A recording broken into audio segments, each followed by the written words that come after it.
Hey everybody, this is Josh Rhodes, your host with the most here on the Retro Monster Truck Review.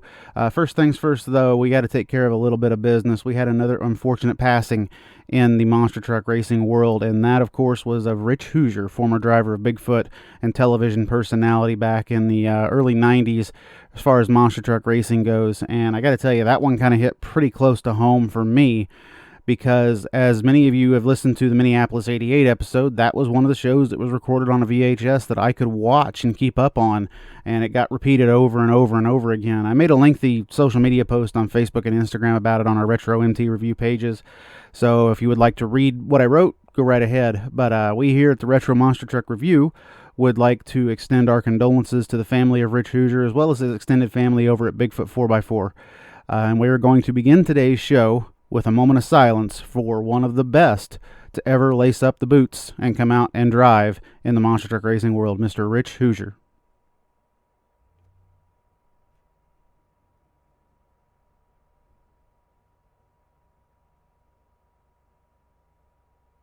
Thank you for that, everybody. This week on the show, Matt has called back on a good old friend of ours by the name of Jason Rouna, and they're going to be talking about Tampa 1989, a show I don't think I've watched in a really long time, and I'm kind of looking forward to listening to it myself, guys. I'll be on the road, like I said, to Louisville, Kentucky. It'll be a nice thing to listen to on the way back from Louisville on Sunday night. So, hey, let's get right into it here with Matt and Jason Rouna talking Tampa 1989 here on the Retro Monster Truck Review.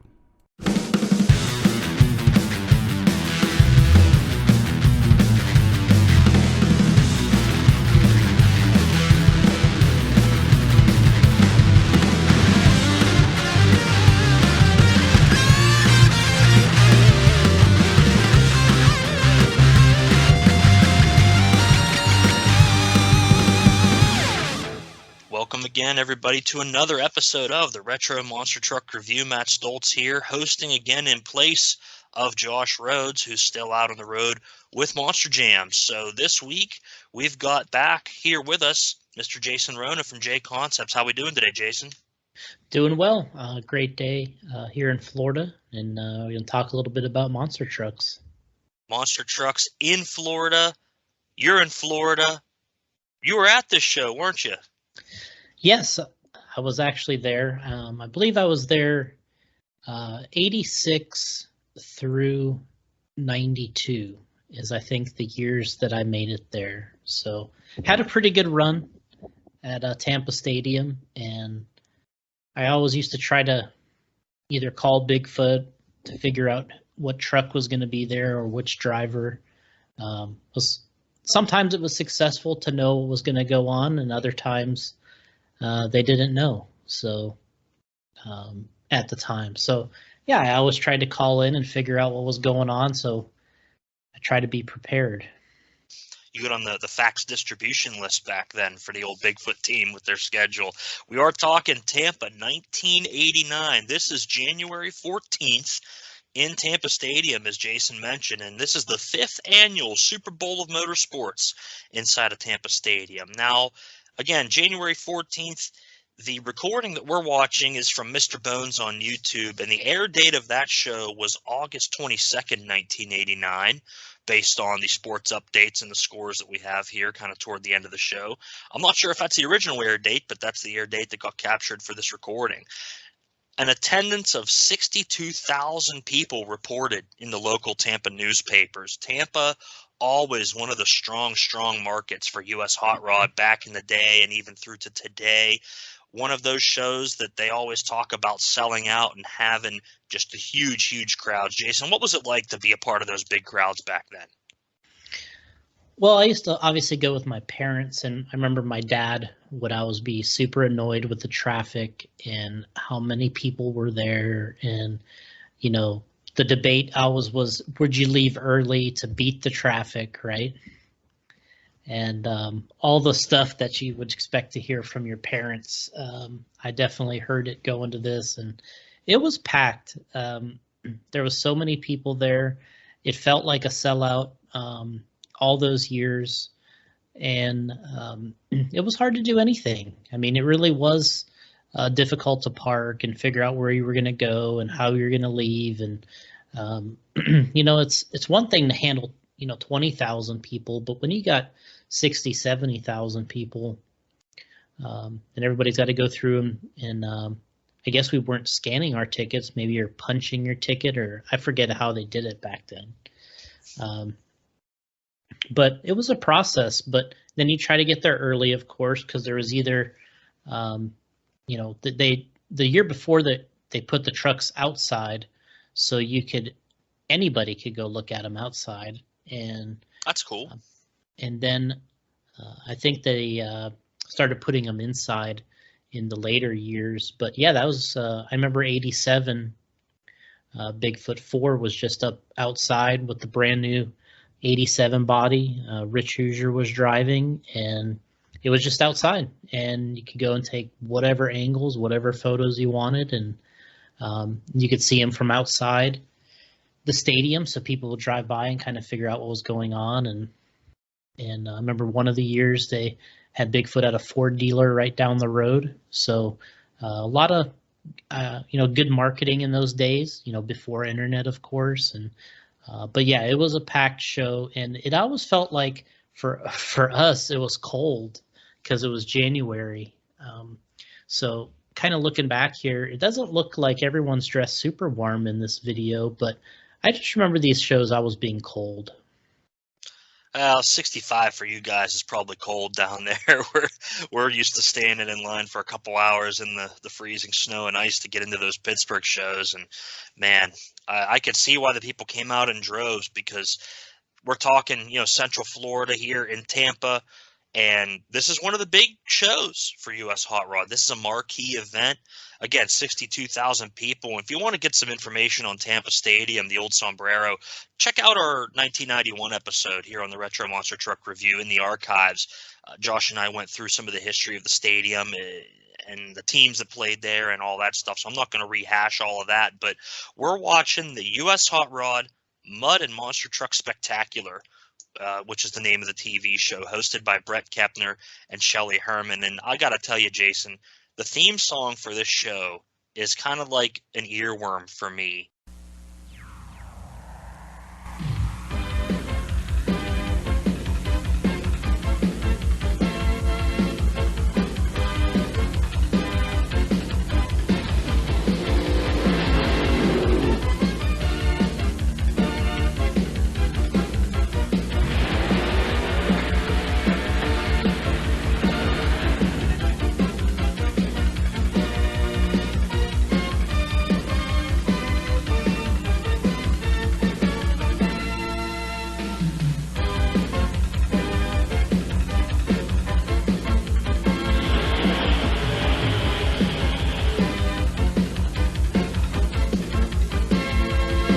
It really gets stuck in my head every time I play it. How do you feel about it?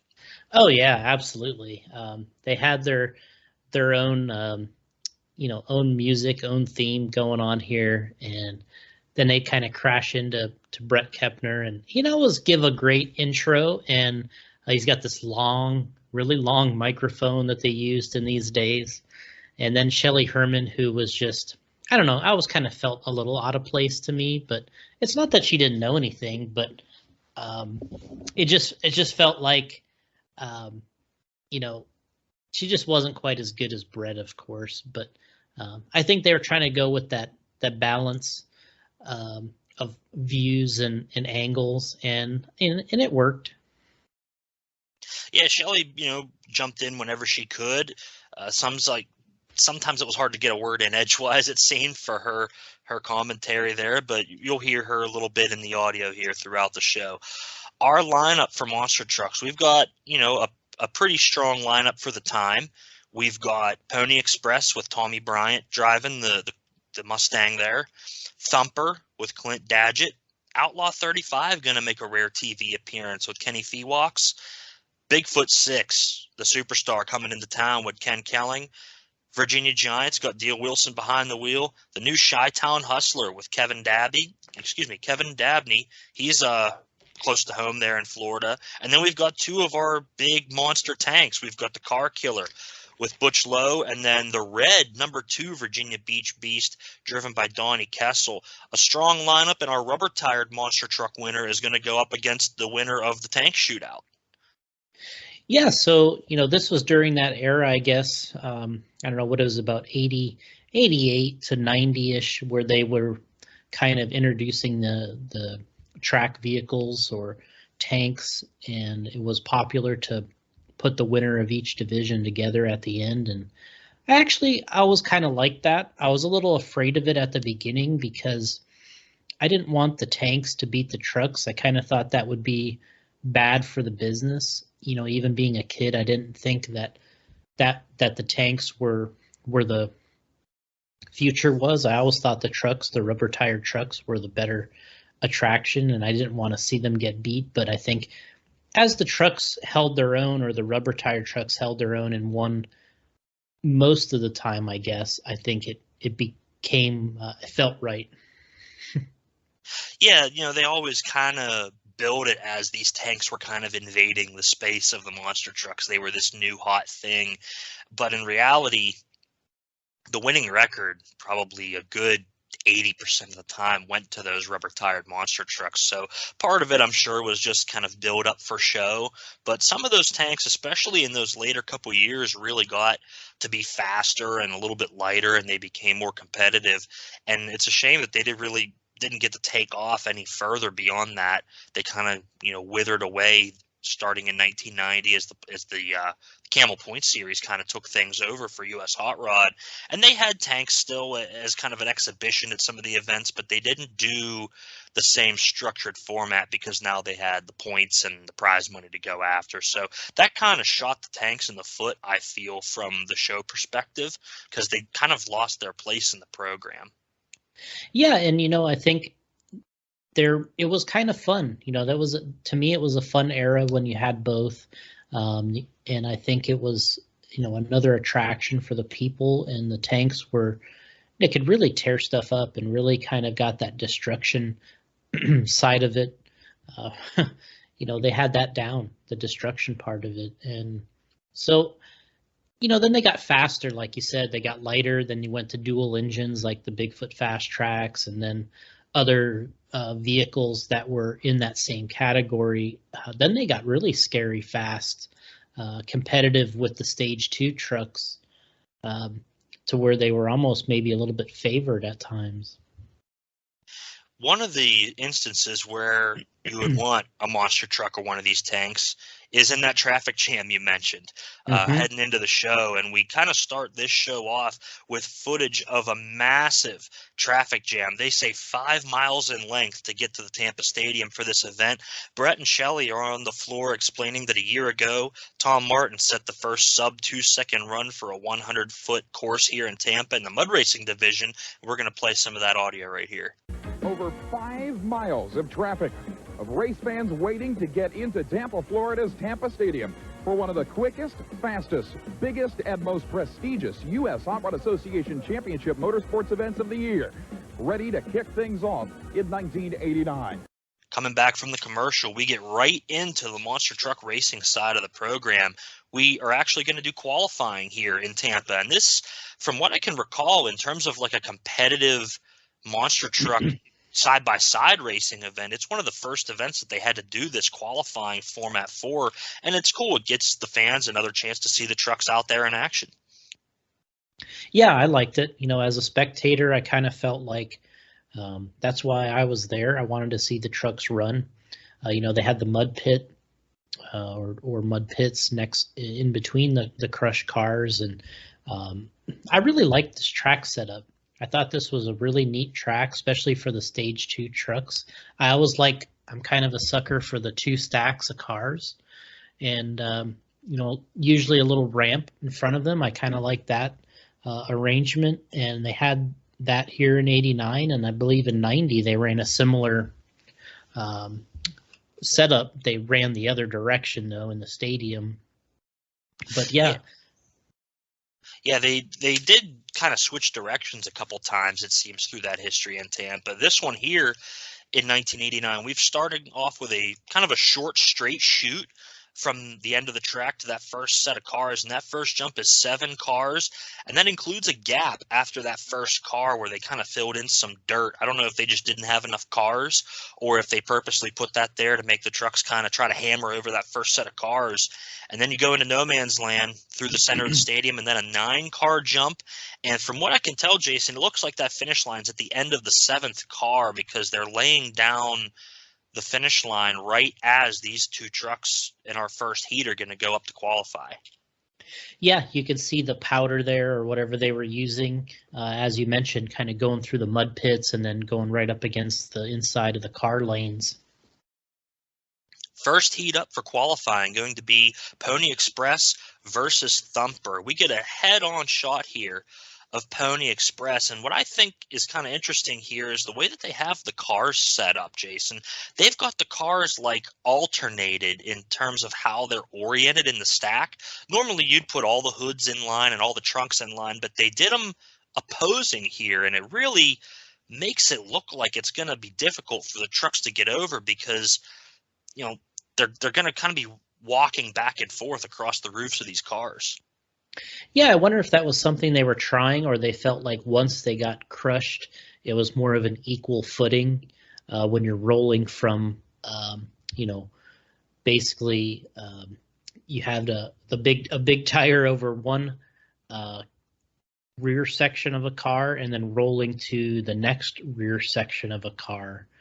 I wonder if they felt like it would be smoother that way, or really what was going on here. But yeah, like it is something that, I never really picked up on until you mentioned it, but it's a kind of a weird orientation.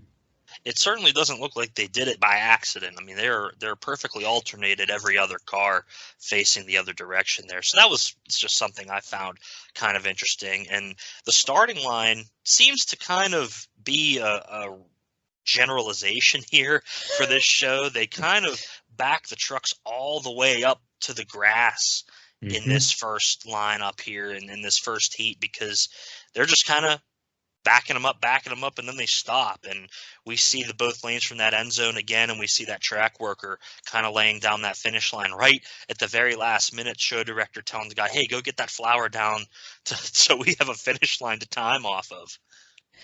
Yeah, and as a spectator, you're just kind of sitting here and you don't really know exactly what's going on. I'm sure Brett Kepner he might have did the live show here too. I don't know. Did you know? Do you know that? It's very possible.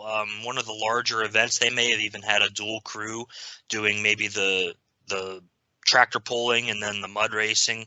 I'm sure Brett was obviously on hand here because they have the live shots of him in the stadium with Shelley, but they could have maybe even had somebody else as well doing the live event announcing along with Brett, especially for these larger events. Yeah, like you said, backing these trucks up to the grass area. It's almost like they were starting you at this point where your rear tires were lined up with that area, and there was nothing really going on with your front tires, which is kind of funny. Yeah, no real defined starting line here. They're just kind of parking them beside those 2 pulling sleds. And another thing that's cool is throughout this qualifying run, we're going to see those 2 Fisher off-road mud buggies sitting in between the monster truck tracks, kind of ready to go for their exhibition runs, which we don't get to see on this show, but they always put on a heck of a show there in Tampa. It seems like they were always getting out of control, and we'll maybe cover a little bit of that when we get to the mud portion of the event. But we're going to start off here. Pony Express kind of gets a little bit of a better start right off that line and kind of maintains that advantage through the rest of this run. The track looks, pretty rough. All the fresh cars really throwing the trucks around, and they both come off the side of their cars, both Pony Express and Thumper. At the end of the second set of cars, right kind of at that finish line, they both get thrown off course. And the first run on a fresh set of cars, things are going to be a little bit bopping around on the track, and there's all kind of action because we've got those mud buggies sitting out there. There's a running tow truck in the shutdown area. It looks like he's trying to get out of the way. This first run, it seems like they kind of just threw the green and say, let's see what happens. Yeah, let's try it out. Let's get a time on these drivers and see what it's like. And It is a little bit of confusion going on. There's a lot of stuff, like you said, out on the track. Obviously stuff that would never happen in even 10 years later than this. But like you said, there's wreckers out there and all kinds of different things that just could really spell disaster if one of these trucks is really driving it out the back door. For sure. Pony Express going to come through with a 9.13 second ET. I'm assuming that's on the official USHRA stopwatch, a later 10,000. And Thumper going to come in with a 9.35 according to their clocks as well. So we'll keep an eye on these times and see, who's going to come out as top qualifier on this TV program. And the next two that are going to be up is one of the trucks that most people came to see, Bigfoot, number 6, going against the local guy, Outlaw 35, in this second qualifying heat. Now, this same truck, Bigfoot 6, the year prior, did the long jump attempt here in Tampa Stadium and tied the world record at 70 feet, which had been set the week prior, I believe, in Pontiac. So Jim was doing these long jumps through the beginning of the first quarter of 88 with Bigfoot 6 and, setting these records. And now Kenny Kelling steps out of Bigfoot 4 and into number 6 because Kramer's in 7 now. And he's going to try to uphold that legendary name that did that long jump the year prior in Tampa. Yeah, a little bit of mixing around with the drivers and the trucks. I assume that it has something to do with also Rich Hoosier retiring, driving, Bigfoot 4 the year before. And then for a while, like you said, they put Kenny in 4. Then Jim was in 6. Then they put Gene in 6. Jim jumped to 7. And a lot of jostling around. Then they put Andy in 4 for 89. And I think this is big, the Bigfoot 6 with the smaller engine here too. I think this is the 460 engine, not the 540 like Kramer had. So they motored down a little bit with this truck as Jim jumped to another truck, and then Andy had 4. On the Outlaw 35 side of the equation, Brett's going to do his best, I guess, to introduce Kenny Feewoks, but he really comes close to saying some words that are not safe for TV. Here's Brett's introduction. This should be one of the most popular battles of this qualifying round. First up, it's Kenny Kelling in the near lane and the legendary Bigfoot 4 to Bob Chandler from St. Louis, Missouri. This particular machine stood this crowd on its ear 1 year ago at this event in winning the Unlimited Monster Truck Battle. However, he'll be up against a newcomer to the Florida ranks of monster truck racing in the far lane, the 1935 Ford, believe it or not, of Kenny Feewoks from Polk City, Florida, considered by many as one of the wildest newcomers on this national event trail. Dodged a bullet on that one. Bigfoot's going to take off with a charge here in this qualifying run, and he makes the furthest jump yet out of the 4 trucks on this first set of cars, but he takes a big front end bounce, and it's going to kind of carry him through the rest of the course, Jason. Yeah, I mean, I think, like you said, first run out, see how the track works, and he really gets a nice launch off of that first stack being back so far.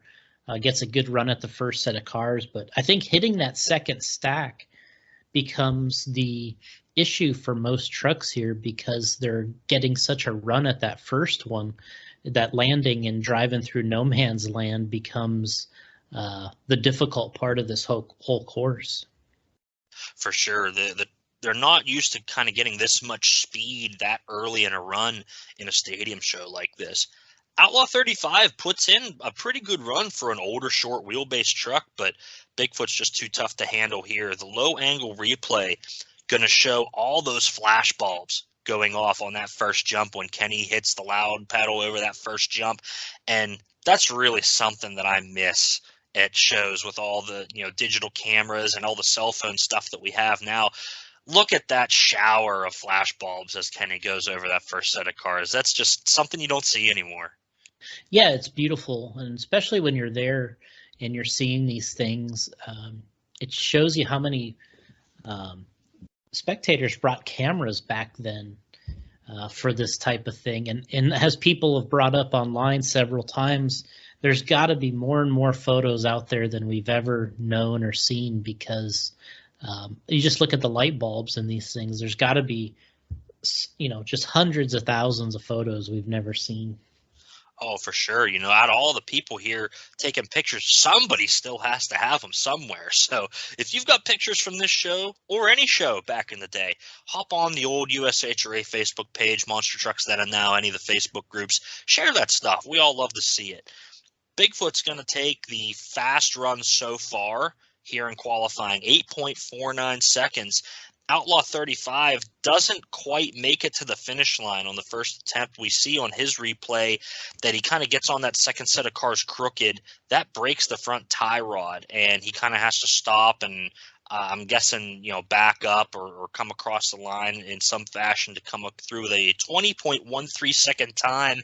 And Kenny, man, he's getting done dirty, not only by the announce crew, but by the editors in the graphical department, because they named the truck Outlaw 99 coming through with their qualifying time of 20.13. So a good first 3/4 of the run there for Kenny. As we said, decent run for an old truck, but just right at the end there really messed him up bad, and the truck's going to take some damage. Yeah, and if I remember right, it is a beautiful looking truck when it was there. And honestly, all these trucks were really nice looking. Obviously we got a couple coming up in the next race, but great looking truck, the Outlaw 35, who they changed to the 99. And that happened quite a bit in this. And I guess you wonder sometimes if when they were editing these up and, there was no Google, there was nothing to, you're just like, what's the person's name? And you just, all right, that's fine. Just use that. And then, a lot of guessing, a lot of guesswork. I guess they had maybe an entry sheet or something, but probably not much else to work off of. Next pair up going to be the Virginia Giant with Dale Wilson, and then the brand new, at least to us, the Chi-Town Hustler. And the Chi-Town Hustler was formerly the Alien truck, campaigned by Kevin Dabney, and for the 89 season it's kind of been rebuilt, refreshed, looking real shiny and new. Austin Coyle wasn't turning the wrenches on this one like the real drag car, but instead, again, the creation of Kevin Dabney with a Nissan King Cab body carried over from the Alien and a small block Chevrolet power. This really is the matchup of the Chrome and Candy Apple, because both of these trucks are just gorgeous.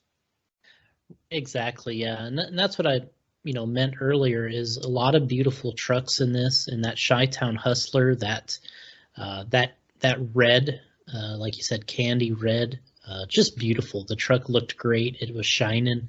Even my place way up in the stands, it was probably the best looking one from that distance in terms of how shiny it was.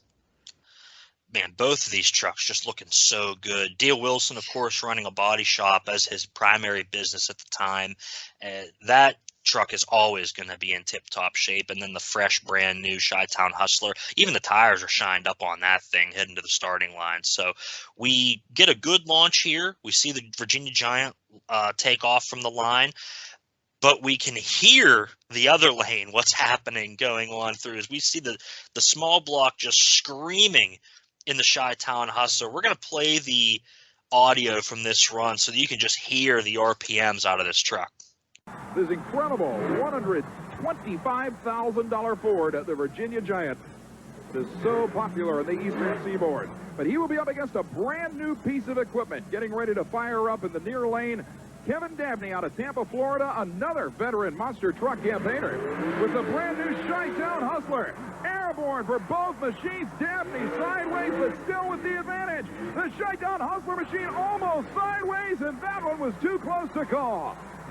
The Hustler here we see at mid-track is just barely ahead, and man, he gets the advantage up that second ramp, but he gets on the cars wrong, and it seems like that's where things go wrong for Kevin Dabney, because the Giant kind of starts coming back from behind as the smoke pours out of the Hustler, not only out of the engine, but out of the front end. It's kind of hard to tell who wins. And we see that the left front kind of locks up on the Chi-Town Hustler as Dabney tries to back the truck up. Not sure if he locks up a planetary or what happened, but it seems like he can tell something's wrong, and he's trying to figure out what it is out on the floor. Yeah, trying to go in reverse and kind of it kind of locks up and turns that front tire and just doesn't want to go very easily. And obviously he got some major breakage. Hopefully he'll be able to get that fixed. But in the other lane, the Virginia Giant, we get the ISO cam replay. That whole body, the tilt top still, even with the new paint job, just kind of really, really moving around. It's amazing that the thing stayed in as good a shape as it did and not just shake itself apart. It's not exactly what a normal shaker hood would be like on a muscle car, but the spirit's there. And the time is 9.34 seconds we get here for the Virginia Giant, and it looks like we're not going to get a qualifying time for the Chi-Town Hustler. I don't know if that's due to the mechanical failure or if there was another reason why they didn't show us that one, but we see Dabney here looking underneath the front of the truck to see if they can figure out what happened before they head out to the pits. Yeah, I noticed that too, going back to Virginia Giant, just that body shaking and rattling as he was running the course, and I was thinking the same thing, that body had to be really slamming against something, and I wonder what it was like being close, if you could hear it, or if that thing was under any damage, or if it had like rubber stops or something underneath it. But that always really concerns me, watching that truck with that body moving around.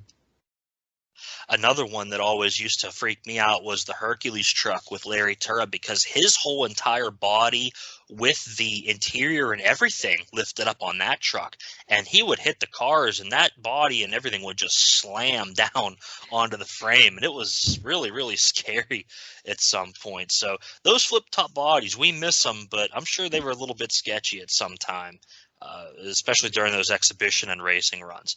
We're going to take a commercial break here after qualifying, and then they head right in to round number 1 of the Monster Truck. So we're getting all kinds of consistent Monster Truck action here on the TV show.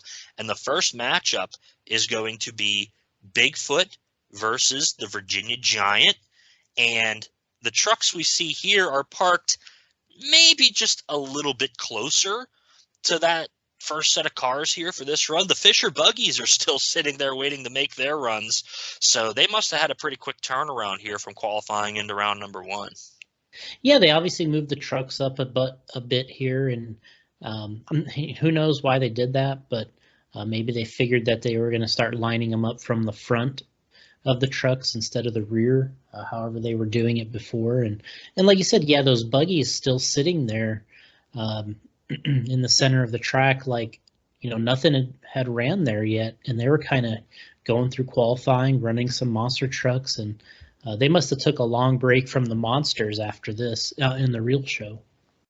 Yeah, we saw during the qualifying runs that they had the sleds out for the truck pulling and the tractor pulling, and for round 1 it looks like the sleds have been either moved away or taken away somewhere. They're not kind of sitting on deck for that next run. So I guess it was kind of like that alternating run setup that TNT used to do at the Super Nationals, where they do maybe a monster truck run and then some truck pulling and then go back to the next monster truck run as they were getting set up. But here for eliminations now, it looks like it's all monster truck action heading into round number 1. And Virginia Giant versus Bigfoot, off the line, it looks like Bigfoot's got the advantage. And Kelling this time is going to pull a much smoother middle section of the run, and while we only see the ISO cam of Bigfoot and then it switches over to the Giant, we can tell that Bigfoot is going to take a formidable win here. Yeah, absolutely. The camera here, well, Kelling going to get a big jump over that second set of cars. He's going to land on that penultimate car, that's the next to the last car, and really, really smashing and crashing through that thing. It's a really good camera shot, a good work from the camera crew here in Tampa, because I really like that low angle finish line camera. Yeah, it looks really nice, especially when you get that. The first launch is really nice to see off of the line, and just a little bit of bouncing. He gets a much smoother landing after the cars have been run over in this run, gets a nice smoother landing off the first set, stays in it. They're watering the mud pit behind them. And hey, there's work to be done, Jason. Yeah, you got to get stop the show. Yeah, you got to get stuff done here, and just launches it in the second ramp, and kind of lets it nose over a little, like you said, just completely destroying that next to last car, as you mentioned.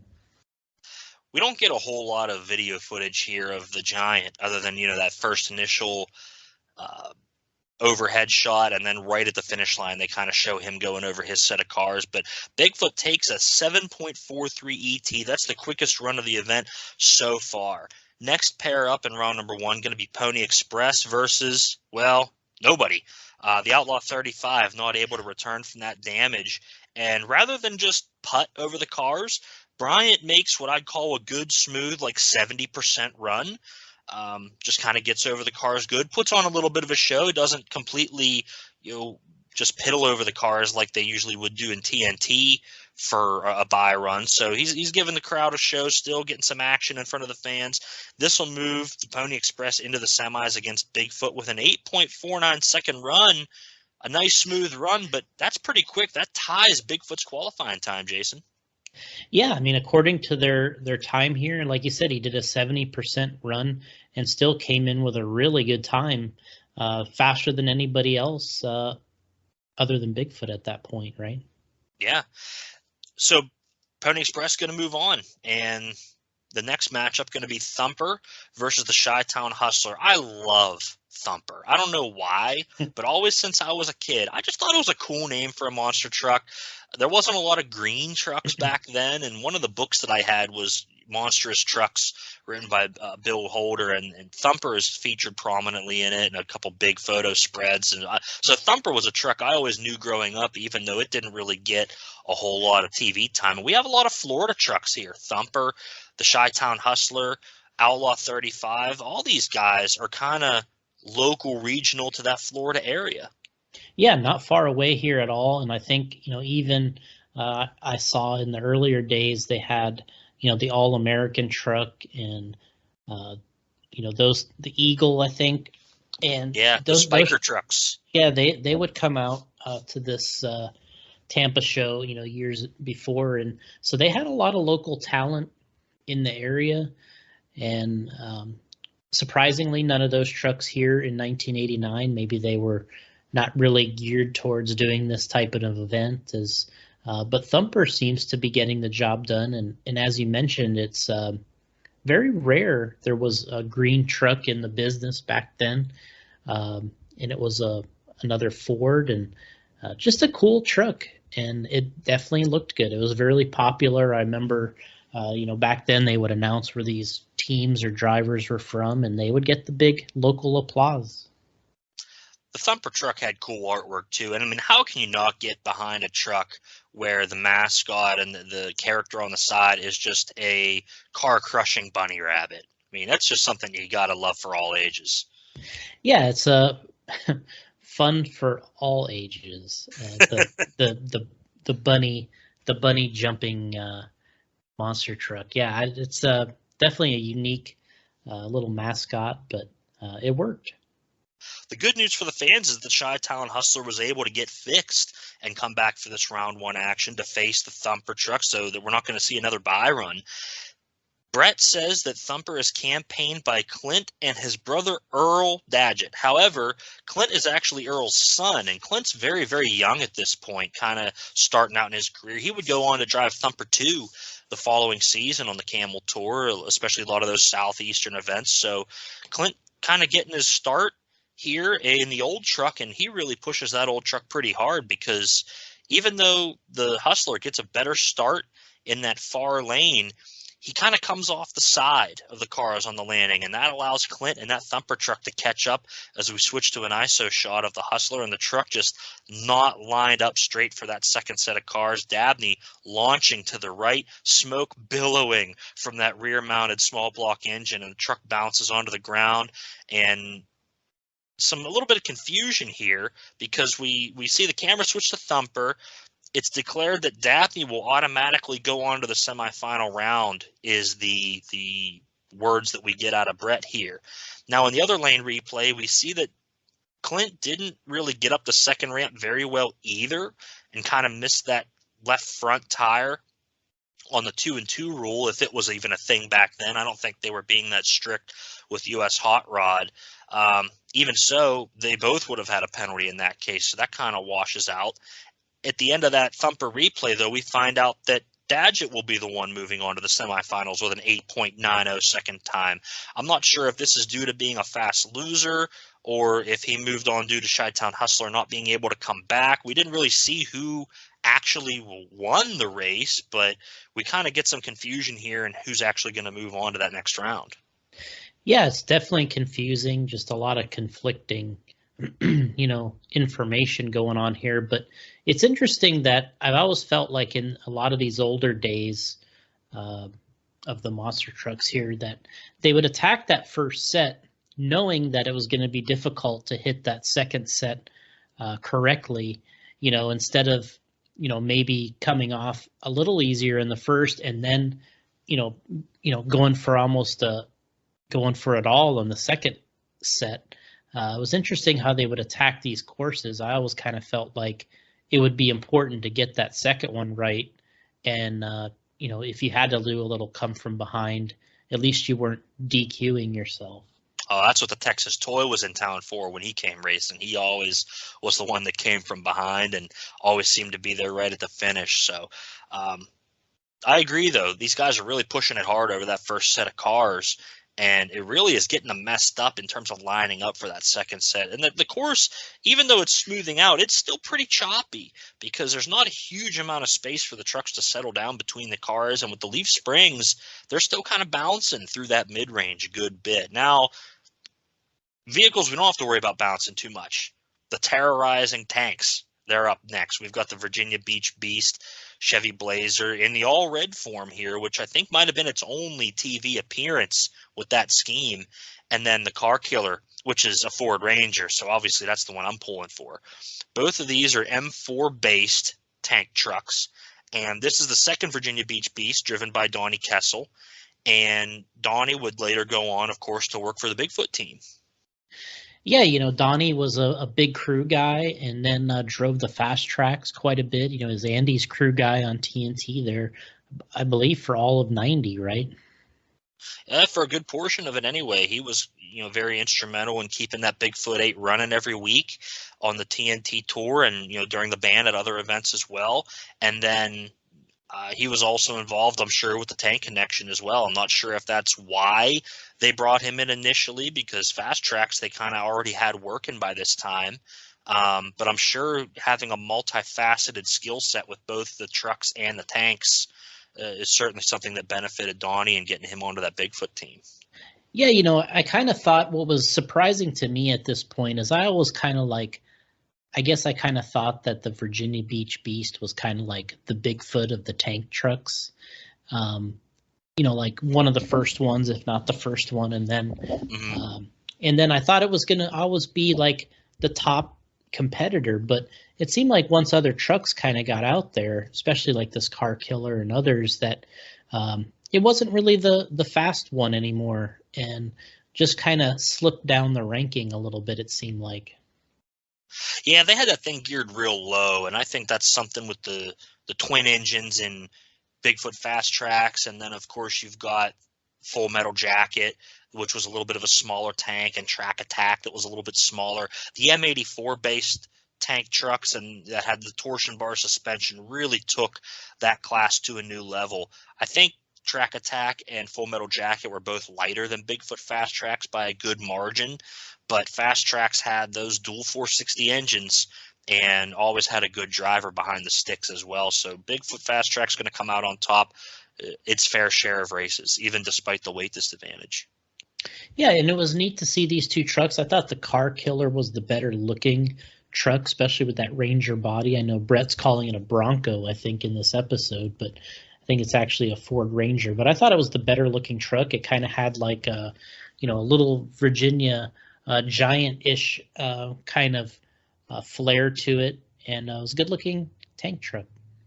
Modeled somewhat after the killer pulling truck driven by Charlie Lowe. I'm not sure personally what their relationship was. I'm sure they were related to some degree because they had the same artwork and obviously the same last name on their vehicles. But the car killer looks like going to be the better of the two tanks here on this night, because he gets a good launch in that far lane and then kind of just pulls the beast all the way down that track. We can hear that the engines are topped out on both of these tanks, though, heading out on the second set of cars, and Car Killer is going to get your win. We mentioned, the tanks, the M4 ones especially, being geared kind of low. I'm guessing that they probably maxed themselves out on gearing, because a lot of times with these tank trucks, we heard them really screaming down the track. Yeah, they sounded really topped out all the time. So Car Killer is going to face the winner of the rubber-tired monster truck category, and we're going to kind of figure out who's going to win that side of it later in the competition. Now, on Butch Lowe's replay, we see that this run was about as smooth as it could be for a vehicle that has no real suspension on the replay. 8.43 time, and that's a strong time against the four-wheeled monster trucks. Virginia Beach Beast coming in with a 9.50. Yeah, I mean, the time is good. The time looks to be like a real competitive with the rubber tires, and kind of shaping up to be a good race according to the times. After all of this monster truck action that kind of launches the show, we get into the mud racing. And what I'm really bummed about is that we don't get to see these Fisher buggies doing their run, because they always put on a heck of a show. And I'm pretty sure that this is the year that one of them crashed into that end wall. They kind of spun themselves out and tagged that barrier section at the end of the dirt, which was used in so many promo videos back in the day. But we don't actually get to see it here on the TV broadcast. They go right into this like super modified competitive runs of the mud racers. Yeah, it was kind of a bummer. I mean, I remember being there, and I remember seeing those vehicles run, and I mean, back in those days, if you turned anything over or got it sideways, it was a huge deal with the crowd. Yeah, I mean, a big margin here between the amount of mud racers we have. Some of them are the top runners, and then some of them are, more local guys, but we've got a full field of them here in Tampa. Those Fisher buggies doing the exhibition runs in two-wheel drive, so they weren't actually part of the real competition. Maybe that's why they decided not to show them. But we get one of the earliest events that I can think of where they use the stop line for a disqualification and, keeping yourself in terms of a legal run. The first run here by Al Stebbins in Black Magic is the first legal run of the event at 2.13 seconds. We get the Dream Chaser, Monte Carlo, the car-bodied mud racer, driven by Tony Yanis, and he comes close a few runs later, 2.27, and then the rest of the round is largely filled with kind of mid 2-second runs. Nobody can really touch that Black Magic time from that first run, and the finals ends up featuring Black Magic against Dickie Wilson's A-Team car, who had the second best run of round one at 2.28 ET. That's how they bill it. I would assume that either Dream Chaser either couldn't come back because he had a 2.27, 100th of a second faster, or maybe they pulled the fastest run out of each lane to go against each other, because those two vehicles ran in opposing lanes, and Dream Chaser was in the same lane that Black Magic ran in. I'm not sure what the structure was for this setup, but they're just going to come back kind of as a final run, just the top two. Yeah, I mean, I don't remember understanding a lot what was going on when I was watching this when I was a kid. I don't know how well they explained even the shutdown area and, the stopping before the flags. And you just kind of liked enjoying the side-by-side what I remember is they were just great running next to each other. Lots of action, especially with two of those mud racers going, side-by-side, like you said. We fast forward now through the rest of those, mud highlights, and we're going to get to the monster truck semifinals. And something of note here, all of our semifinalists are Fords. Bigfoot, 1989 Ford F-350. Pony Express, 1967 Ford Mustang. Thumper, 1975 Ford F-250. And Virginia Giant recently updated to a 1989 Ford F-250. This has got to be awesome for the sponsors here. You know, Ford, Budweiser, big sponsors of this U.S. Hot Rod Super Bowl of Motorsports, and they've got to just love the fact that all the Chevy power is out of the program. Absolutely. I mean, it's couldn't work out better for them from a sponsorship standpoint. And at this time, that meant so much at these events, Ford versus Chevy. You sprinkle the occasional Dodge in there. But I remember there being fights at these events over Ford and Chevy, and just the crowd was really, really aggressive in those days. And it was really more of an adult-based crowd, and they loved their brands, and it was a big thing. And having all Fords in this probably upset some people.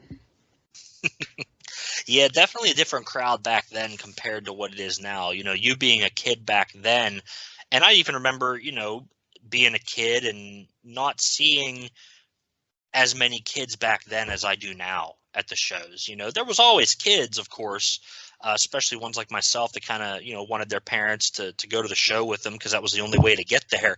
But now it's like the kids are going in these huge groups, and it's really, really a more family-oriented environment, at least up here in the Northeast. I can't speak, about what's going on down in Florida, because things still get pretty rowdy down there in terms of compared to the rest of the events. But I'm sure there's still some kind of movement toward the family atmosphere, at least from compared to what it was back then.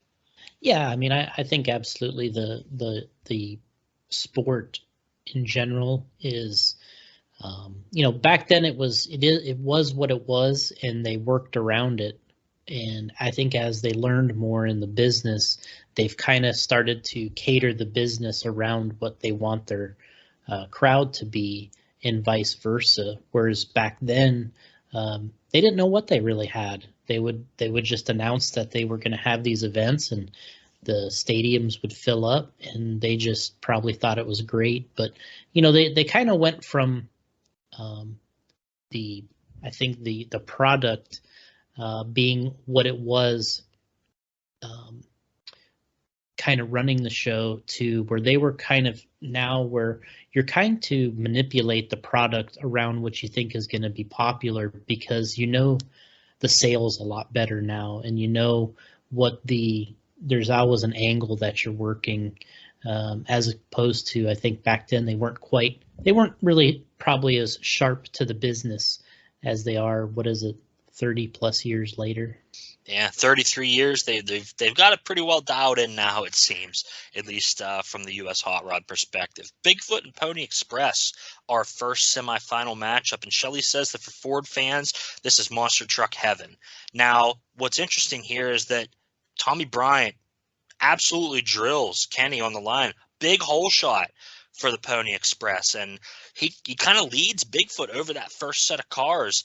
However, the truck's going to take a big bounce to the left, and Bryant knows that his only chance to beat Bigfoot is to keep his foot in that throttle, and the truck just goes for a wild ride, kind of off the ramp, through the mud pit, totally missing the cars, kind of climbs back up on them near the finish line. And in the other lane, Bigfoot had a great run as well, despite just getting drilled at the line, kind of landing right at that finish line. The race looks to be a dead even finish if they don't call any penalties. Here's Brett's call of that race. Waiting patiently for the green flag start. RPM's up. And they leave the starting line. The whole shot goes to Bryant. The Pony Express Mustang almost on two wheels into the mud pit. Sideways. Unbelievable finish.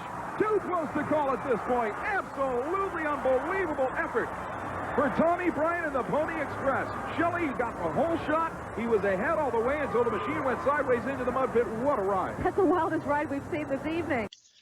You can hear Brett get real excited there on the audio. And all of a sudden, there's a real quick cut to the next lineup of Thumper and Virginia Giant kind of sitting on the line. We don't even really know who won the race necessarily. There's been no real resolution. It's almost like they edited something out of the show for time or something. Like we just kind of moves to the next race. Yeah, probably the most exciting race we've had to that point. Obviously, with Pony Express going completely off track and into the mud pit, probably one of the most exciting parts of this whole thing. And they just kind of just skipped right by it. You know, the fact that, that this was pretty much like you said, pretty much a tie event here, or a little bit of an edge, going to Bigfoot. But I mean, technically, if you weren't going to DQ Pony Express, you would have had to have a little bit of an instant replay on this. Yeah, so, we find out that Bigfoot's going to move to the finals, but at this point, we're just kind of waiting to see which of those trucks moves on. Virginia Giant and Thumper are our other semifinal matchup, and what I thought was cool is we get a real close-up shot of Deal Wilson in the cab of the Virginia Giant, and he's got the A-pillar vent window kind of tilted open so that he can hold on to the window frame hanging out of that cab of that Virginia Giant Ford. Really, really kind of innovative solution, I guess, for Deal there, giving himself something to grab onto because he's about to go for a heck of a ride. Yeah, several guys kind of getting an idea of what they could do here to kind of brace themselves while they're running and just kind of keep position, I guess, in the cab. And yeah, I like that shot as well. Looked like he was definitely concentrating on the start, and he was kind of had his position in the truck, and he's ready to go. Deal does get a good lead off the line here, and over that first set of cars, he maintains that lead, but Thumper going to mount that charge and starts making up some time between the cars and really keeps his foot in it. Wild launch for Thumper off that second set of cars, all kinds of out of shape, just kind of finishes a tire length behind the Giant at the finish line. He barely got the tire kind of halfway up the ramp anyway. Kind of kept the truck a little bit lower, which helped them out, but a tire length victory to the Virginia Giant, going to go on to the finals in another really exciting race. Yeah, the Virginia Giant didn't have a lot of success here early, qualified, did a qualifier, and then he got matched up against Bigfoot right away, lost that, then, had to go all the way here to the semis to earn that spot in the finals. But he just kind of put in one of, he liked to keep it close to the cars. It seems like not a huge jumper, although did a pretty nice jump on that second set in that run. But usually I didn't see this truck catch a lot of air. Deal tried to keep that truck low for sure, wanted to get to that finish line first, a true competitor. We get another quick camera cut here to our mud finals, and that's going to be Dick Wilson's A-Team versus Al Stebbins and Black Magic, that Corvette with a really cool artwork on the hood. And if you stop the video right at 38 minutes 52 seconds, there's a special message for you viewers at home on the back of the A-Team vehicle. I'll let you find that on your own. In this final run, Black Magic has an insane run to come back from behind, but completely blows through that DQ line and just barely gets stopped before the retaining wall. So Black Magic out of contention for that victory, and Dick Wilson's A-Team ends up being your mud winner in Tampa. Jason, what a come-from-behind effort, but just couldn't get that thing stopped in time. Yeah, I mean, that was where that stop is so necessary. I mean, I understand why they had to incorporate that in because of otherwise you'd never have people let off, but you got to take your chance, and you got to know when you're going to lift. And obviously, one guy had it figured out here in this final. We head into our monster truck finals, and this is a USHRA event, so no monster smash for this one. My disappointment is immeasurable, but it's still a big finale, nonetheless, for our rubber tire division. We've got Bigfoot versus the Virginia Giant here, 2 Fords in the finals. And we're back to having the trucks backed all the way up to that grass again. I guess they're going to let them get a really big run at those cars here for the finals, Jason. Yeah, not a lot of consistency going on with where they're going to start these trucks here. And yeah, I just remember being really nervous during these events. Obviously, that one earlier, I thought Pony Express, I thought they might have were going to, I was going to be really upset if they gave the victory to Pony Express after going in the mud pit, but we kind of dodged that one, and then we're in the finals. So it's a nervous moment here. And then you see him, like you said, backed up all the way to the grass area. And, of course, I didn't necessarily know that back in 1989, but having this video to watch back, you can see that they're making some little adjustments here on the fly that don't always make the most sense. Yeah. And something interesting, I'm kind of trying to take myself back to this time. Obviously you were a big Bigfoot fan and probably knew all the staff and the drivers and such. But for a lot of people, the name Ken Kelling probably was the first time that they were seeing or hearing of this person driving Bigfoot. So you're talking about being nervous heading into the finals. The Bigfoot fans in the crowd are probably nervous along with you because they're used to seeing Jim Kramer. They're used to seeing Bob Chandler in the previous years, the superstars and the big names with Bigfoot coming in. And now Kenny kind of has to pick up where they left off. And we know he's been winning races all over the country, but a lot of those late 88 races hadn't aired on TV yet here in January of 89. So it's really, really interesting to think about, they've got basically what some people would think is a nobody driving Bigfoot, and that probably is making some of the folks in the crowd nervous.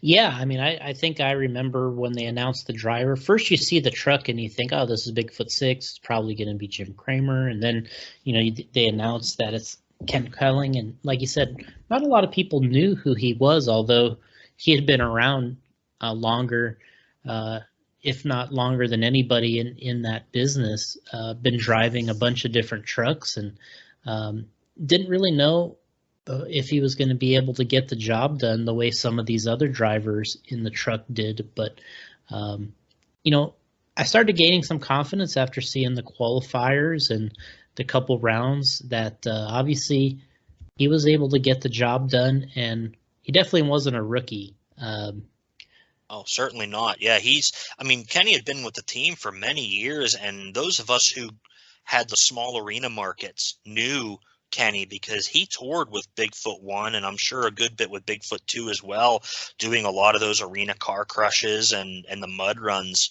especially later with Bigfoot 1 when they had the nitrous oxide system hooked up to it. So Kenny was a good driver, and he really finally got the chance to jump into a more racing-oriented environment and prove his skills there. And it's got to add some confidence, having that Bigfoot name behind you, that you're still the favorite when you walk in the door. Yeah, especially in these days when they probably had the, the number one truck performance-wise, and it was up to the driver to, do the right things. And they probably figured in this time frame that there wasn't many out there that were just going to straight up outrun them. It was going to take some freak things to happen. To kind of lose in this time period. But, that changes, in the next, the end of 89 into 1990. But, this was kind of the end of, or the time period where they were really the kings. It's final time here in Tampa, and the two trucks are going to leave dead even off that line, Bigfoot and Virginia Giant. They both take also a rough bounce on that first set of cars, but Kenny just puts his foot down, kind of wild turning off of that bounce in no man's land, and that keeps his momentum up a bit for that second jump, and that puts Bigfoot faster over the second cars, and Kelling's going to take the win by about a truck length. Yeah, this is the run where I was really, when you watch it back, that you're really surprised that with those bounces and that turning, towards the car stack there, that you kind of really knew where he was going. Obviously at this point you couldn't see through the floorboard. You're looking straight ahead. You're just kind of hoping, that you got it straight. But obviously Kenny, being a really good driver, had this figured out. He knew where the truck needed to be, and even on the bounce here, got that thing steered back to the right, catch the ramp, and maybe making one of his best launches on both set of cars here.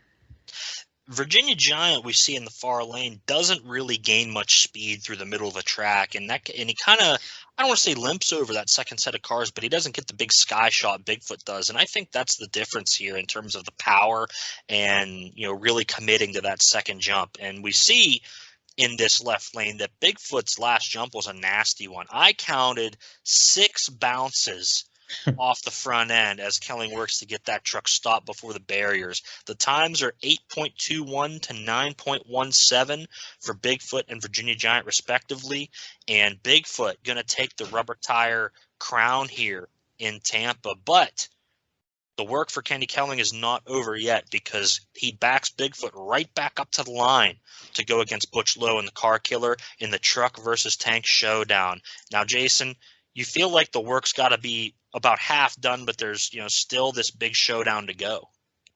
Yeah, as a fan, you're thinking, all right, we won, and then all of a sudden it's like, well, wait a second, now we got to race the tank, who at the time you're not, still a little uncomfortable, don't know what kind of an advantage, if any, that you're going to have against the Car Killer, and another one that makes you nervous. And now you're like, well, you still want to leave this event on a high note, feel like you went home the winner, and it's up to Kenny again to make sure that all the fans of that truck go home feeling like a winner. Now, one thing to keep in mind here is that Kenny's now got 4 runs on this track already, and Butch Lowe and the Car Killer really only has 1. So the tank at a big disadvantage here coming into this final race, and we see the trucks take off.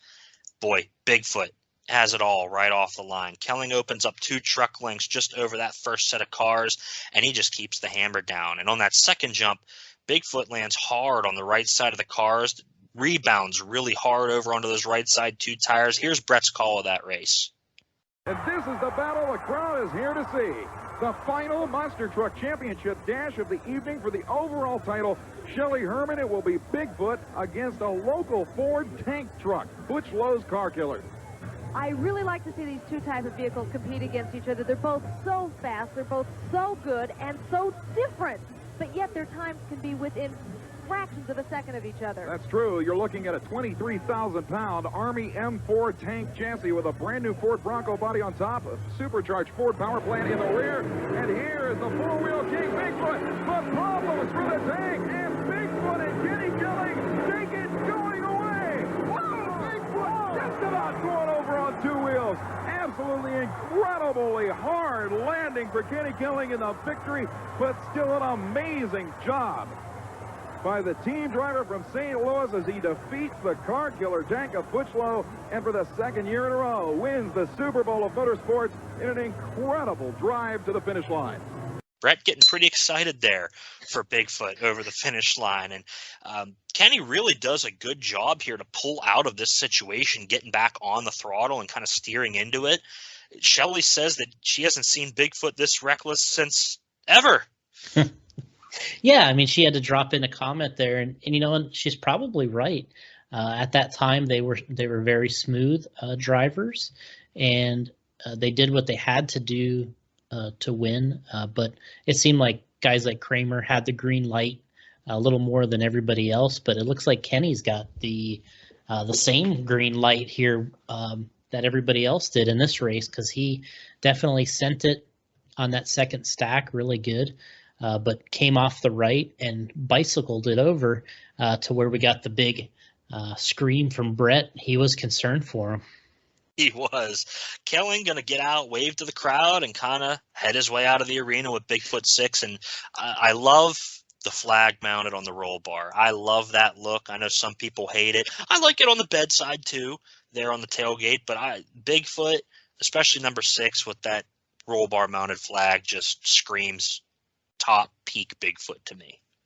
Yeah, when I watch this stuff, the thing that I ever think about every so often is there's not one of these trucks anymore for them, and not one of these steel body 87 trucks with the flag on it like that. And I feel like it's kind of missing, as the years go by. I really I miss this look with a real truck out there. The steel body And it's one of those things that, as they say on the internet, they should redo that. They should restore one. But this truck is lost somewhere in Egypt, right? Yeah, I can't remember what the latest is on that vehicle itself. Bigfoot did sell that truck at one point, and then it was confiscated and it was sitting in a junkyard in Egypt. I don't know if anything ever happened to it. I don't keep up with quite as many of those details as maybe I should, but yeah, 6 pretty much gone. 7, it was repurposed into a 10-foot truck, and 4, well, we know where 4 is. So, and we know that there's one of those 87 bodies available for it too. So maybe we'll get the roll bar flag treatment someday on 4. One other thing I remember about this is how shiny and reflective this particular color was on the truck. And we talked about earlier how they're all beautiful. Every truck that was here was really nice, but the way this blue on this truck looked in a big stadium like that, and they cleaned them really nice back then. These trucks were really in good tip-top shape, and it was just kind of a beautiful looking truck. And probably when they first had this with all the trim on it, it was probably one of the best looking Bigfoot trucks, but they rolled it so many times, I think they had to start cutting down on some of the trim. I love Bigfoot 6 with those long roll bar supports. One of my favorite looks all time for Bigfoot. Bigfoot's your winner here in Tampa, both in the rubber tire division and the tank versus truck showdown. Now our finale of the event is going to be the legendary Doug Rose and the Green Mamba jet car, and we see him burning down a poor old Datsun 720 pickup that was provided or sponsored by Ace Auto Parts. That's one of our event sponsors, and we see Doug burning the truck down, and that sends us into our final break of the show. We come back with Brett and Shelley on the event floor, standing in front of that smoldering Datsun, and the two kind of give their thoughts on the mud and monster action and that we saw this night, and then that's kind of how they wrap up the show right here at the end. Yeah, I mean, this, and you can see at this time there's not really anybody left in the stadium in the background, so it empties out fast, even though it is 62,000. Everybody seems to get out of those seats pretty quick, but they're still there having to wrap things up. It's probably, who knows, in those days, it's probably 11 o'clock. These shows were really long back then. It probably started at 7:30, but they would go on for quite a while. They did. They certainly, especially these big Super Bowl of motorsports shows where you had pulling and mud racing and monster trucks and the tanks and the Green Mamba and those Fisher buggy exhibitions. There was probably some other stunt that we didn't get to see on this show. So a full round of action at the Tampa Super Bowl of motorsports. Now, the Mud and Monster Spectacular that we got to see here on TV, part of that 89 season. Jason, how would you rate this show in terms of, the overall package on the TV show? Oh, I'd say this is, an 8+ for sure. This was a good event. Had a little bit of everything. Like you said, they did the burn down at the end. We had the trucks, the tanks, the mud racers. We had a little bit of it all at this event, and the production here is pretty good. We got Brett, of course, doing a good job getting his screams in there, and Shelley, she did good too. She had some great points, and obviously brought up the point about Bigfoot being reckless and a lot of other things, and it was a fun episode. I think this is something that this 1989 gets a little lost, at least I guess in my view at times, because there was really no points, but they didn't really start doing the points till following years and roll it all into a championship. But it would have been really nice to keep track of some of these 89 events and really figure out who the overall winner of the season would be based off of racing.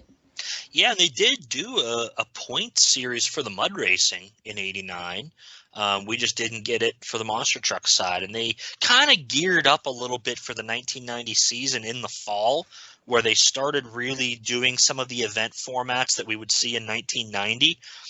those fall arena shows in Pittsburgh and Chicago and Omaha, Nebraska, they all kind of took on the feel of what was coming for 1990, where we had a little bit, more trucks, and we've got the side-by-side arena racing over the sets of cars, and those guys really, really pushed those trucks hard late in the 89 season, getting ready for 90. I've seen some footage that they've played at the Hall of Fame of some of those events, and it is just absolutely brutal the way that these guys were attacking the track, and they had some big-time names at those late season events too. So in terms of Tampa here, I'm a bit more critical of this one because as big of an event as it is, we've really only got 6 regular monster trucks. I feel that they probably should have been more. The following year, for the camel race, I think we had 16 trucks racing. So a big, big turn of events for the following year. And again, you still had the mud racing and the pulling and the stunts on top of it. So this year I feel was a little lacking in Tampa. They were kind of, in a transition period. They brought the 2 tanks in. The TV production, there's some errors. We've got the Outlaw 99 and Kenny bleep that almost came out of Brett's mouth. Overall, the show's pretty good, but like you kind of said, it gets lost in the weeds a little bit for me. It gets overshadowed by a lot of the other stuff going on at the time. I gave this one a 6.5 out of 10 just because, there's some good action, but it leaves me kind of wanting a little bit more, especially in terms of the amount of trucks and some of the other action that we got, especially knowing that some of the other stuff that went on at that event. So that's my score. And Jason, of course, Bigfoot's winning, so that gets the extra skew on your side. Well, from 6.5 to 8.5 is that's the extra right there. One thing I do factor. Right. One thing I do remember about this is back then at Tampa, they used to have an ugly truck contest too. And oh man, I'm sure there was plenty of entries back then. They used to drive them all out on the, it was a big part of the show. And whoever had the ugliest truck, and I think it was a crowd cheer off, I'm sure, they got a brand new truck from the local Ford dealer. Oh, that's a heck of a promotion. Yeah, so they had some great backing back then from the local Ford dealer, and that was a really big part of it was the ugly truck contest, and they always did, the spectators racing through the mud. That was a big thing back then too, and just it was a long show. Long show here in the state of Florida. Now next week, we're still in the state of Florida. We're going to Fellsmere, Monster Trucks 2000, the new Thrillennium here on the Retro Monster Truck Review. Jason, you're a Florida guy. That's going to be an episode you don't want to miss. Oh, of course. I mean, what can you say about the new Thrillennium? Is that it? the new Thrillennium. Yeah. It was the new millennium, but I guess with extra thrills. And, you had to throw something in there. You didn't know if we were going to be around when it turned 2000. The computers going to the 000. Yeah. The Y2K bug. They almost got us all. Absolutely. And the fact that they were able to even get this Monster Truck 2000 off the ground was amazing. So check that out next week here on the show. Want to remind everybody to donate blood if you can. Go to American Red Cross, go to Vitalent. If you're able to donate blood, there's a lot of people out there that need it. For Jason Rouna, from JConcepts, I'm Matt Stoltz. This is the Retro Monster Truck Review. We'll see you next time. Don't make an acronym out of that.